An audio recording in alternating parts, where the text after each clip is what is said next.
Il est 9h05, le CAC 40 a ouvert en baisse de 0,30% à 5623 points.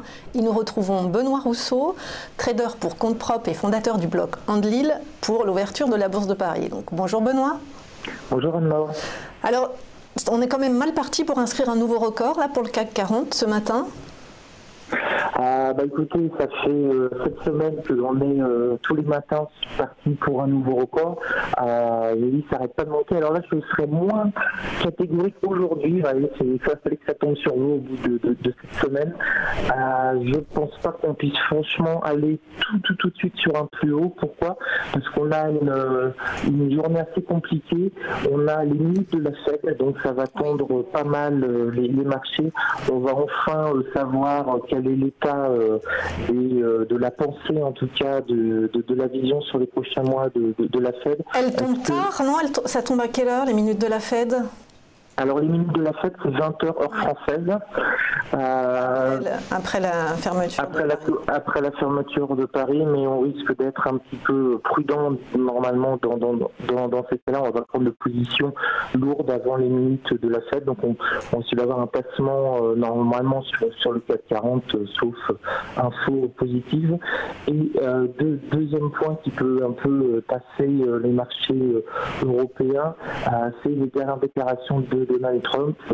Lundi, on était soulagés, on pensait que la guerre commerciale avec la Chine était finie. Mardi, le gouvernement chinois annonce qu'il va ouvrir beaucoup plus fortement son secteur automobile et le secteur des pièces détachées automobiles, exactement ce que voulaient les Américains. Donc les marchés ont monté.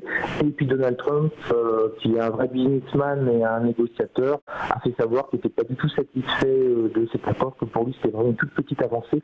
Et donc du coup, ça a pas mal douché dans l'enthousiasme. On est dans le rouge sur les marchés asiatiques cette nuit, et le Dow Jones a pas mal baissé. Il a cassé sa résistance mensuelle et le plus haut du mois précédent. Ça, c'est quand même un signe fort. Donc on a les indices américains qui ne savent pas trop où aller. On a le Dow Jones qui a un signal baissier assez fort. On a le Nasdaq qui lui se stabilise pile sur la résistance mensuelle et le plus haut du mois précédent, ne sachant pas trop quoi faire. Certainement qu'ils vont attendre 20 heures.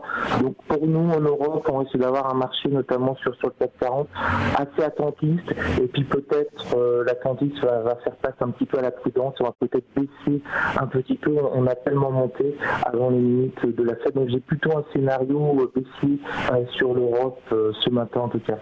Donc pour le moment, l'indice vous donne raison, hein, moins 0,35. Juste, est-ce qu'on attend des stats? J'ai vu que le chômage était tombé pour la France ce matin en hausse. Et au niveau européen, il n'y a pas un indice? Alors bon, bien que je sois français, il faut tout de même être réaliste. Les statistiques françaises n'intéressent absolument personne, et même pas de CAC 40, ça ne fait pas bouger qu'un millième de point. Donc ouais, ok, le chômage monte ou baisse en France, tout le monde s'en fiche, même les investisseurs du CAC 40. Par contre, les statistiques importantes qu'on a aujourd'hui, elles sont pas super importantes, mais ça peut bouger. On a à 16 heures l'indice de confiance européen qui tombe pile en même temps avec les ventes de logements aux États-Unis. Donc sur la journée, qui va être une journée attentive, en attendant la Fed, attentive, c'est-à-dire la volatilité va s'écraser. On va peut-être avoir un petit pic à 16 heures, ça va peut-être un petit peu bouger. Faire attention à 17h30, la clôture européenne, si on a des ventes de précaution en attendant la Fed.